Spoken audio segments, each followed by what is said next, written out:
Hey, what's going on, everyone? My name is Matt Jarbo. This is $3 Theater. And you know what's been probably one of the biggest downers of the year, right? In regards to like pop culture news and information is the goddamn cancellation of Daredevil. And of course, obviously, Luke Cage and Iron Fist. I mean, we're not denying that. And what's going to be the inevitable cancellation of The Punisher and the inevitable cancellation of Jessica Jones and the 2-year delay of getting those properties back over to not Disney Plus, but like Hulu or something, or getting them in a movie, unless they can broker a deal, which they should broker a deal, right? But as we're trying, we're still unsure of what happened. We're still unsure of what went down. We don't know it all.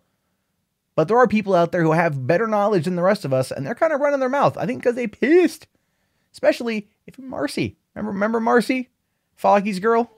Yeah, she's not happy she lost the job, and she's talking about it a little bit, but I get why. It says here that Netflix was actually responsible for Daredevil's cancellation, not Marvel. And there's been back and forth on that too, right? Some thought that Marvel wanted to cancel it because they didn't want to move forward with it anymore because of Disney Plus. Others thought that Netflix canceled it because they wanted to be vindictive over Disney Plus. They just wanted to hurt them, so they want to stop these characters from going over there. For a couple years, which is it's a real dick move. If they were going to be a real dick move, they should have just like made it like, they should have just done other things with them and kept them around. But then that would also have to be ABC would have to pitch a show. If it wasn't the original show, there'd be new contracts, new deals. It's a hassle. But anyway, it says here, so cast member Amy Ruthberg, who played Marcy, is doubling down on the idea that Netflix made the decision. Much to everyone's surprise, the question remains though, why? Well, again, it goes on to say here that due to contractual reasons, according to reports, Daredevil was the 4th biggest show on Netflix, right? So, like, why would they cancel it? Well, remember, a couple weeks ago, they released, like, what is the most binged shows? What were all those shows? And the fact that, like, Marvel stuff wasn't on there. Now, they could have just left that out as a lie by omission. But they did say in that list that it doesn't indicate the most popular shows. It just indicates the shows that are the most binged, which I guess makes some sense, but you figure like they also released the data like not long after Daredevil came out. So it's like that data wouldn't be fresh or wouldn't even be accurate by any standard metric to include in that list. It did feel like some shade was being thrown on Marvel, and it felt like it was being done on a certain particular way. Now, it goes on to say here that it's worth noting that Ruthberg had a very minor role, so it's not clear how much insider info she'd have. No, everyone talk. I always love that too. It's like, oh, she's just minor, doesn't know anything, right?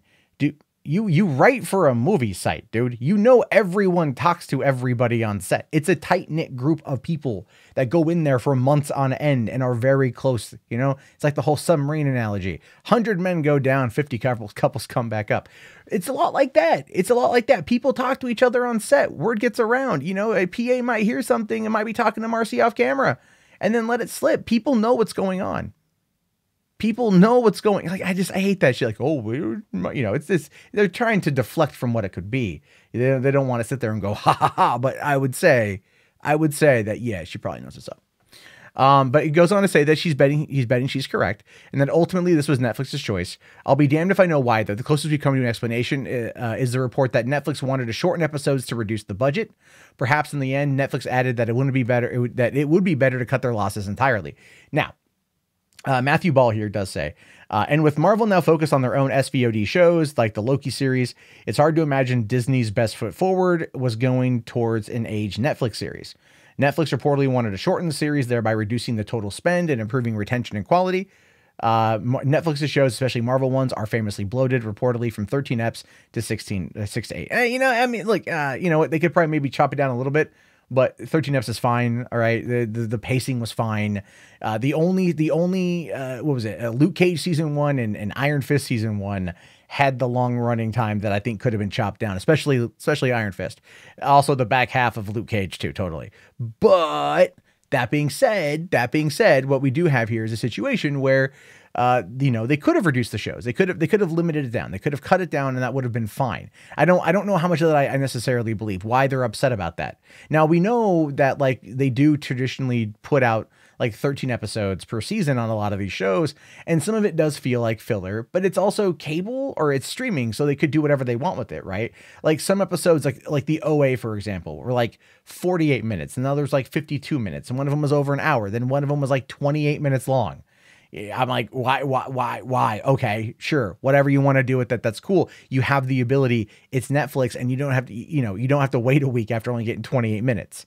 So I get that. I understand that. But at the same time, I'm also going, I think if Netflix was all like, we're going to reduce the budget a little bit, I think Marvel would have been like, all right, like we're still contracted to do it. So it would have worked. Like they were the ones that came out and said, we're the ones in charge, right? Like they go, I am the captain now, sort of thing.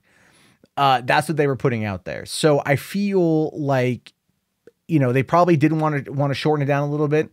But Disney maybe pushed back and then they said, let's cancel it. But at the same time, your fourth most popular show, the show that ultimately kind of puts you on the map in a lot of ways, Netflix comes across as the type of company that at least gives like a finale, right? Like they did that with Sense8. They brought in the Wachowskis. The Wachowskis made 2 seasons of the show. They canceled it. Fans complained. They gave it a 2-hour series finale that I don't think it's even out yet. Is it out? I don't know. It doesn't matter. But you see what I'm trying to say here. They're not the type of company that is going to just sit there and leave fans hanging. In fact, they revive shows in order to work against that, which is why this whole thing is super confusing to me. Because if they are the company that does go out there and like revive old shows or give shows finales, showing that they want to work with the customers, work with their fans and give them proper conclusions, then this feels like it was a communication breakdown, or they're just being super dicky about it. And I don't know.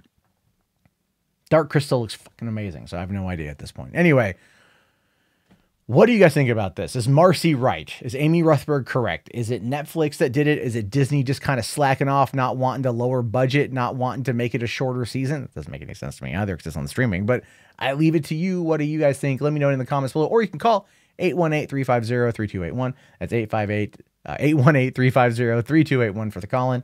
And I will talk to you guys later. Have yourself a fantastic day and peace out.